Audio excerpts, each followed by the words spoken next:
Hii ni top 5 ya wauza vipodozi ambao wana trendi zaidi Tanzania. Namba 5, Mr. Actually. When I close my eyes, I see you in my dreams. Namba 4, Janelle Stores.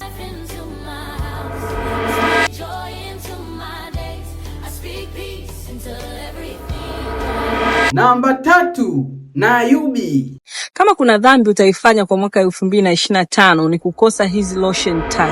Namba 2, Dr. Katema. Yani kadada keupe sio keupe, keusi sio keusi, maji ya kunde sio maji ya kunde. Hakikisha umenifollow, umelike, umeshare, alafu shuka kwenye comment hapo niambie ni muuza kipodozi gani ambaye ana trendi zaidi Tanzania. Namba 1, Nifa. Kitu pekee mwanaume anaweza akaniambia nikaamini ni akiniambia mimi ni mzuri. Yani kwa sababu that's a fact.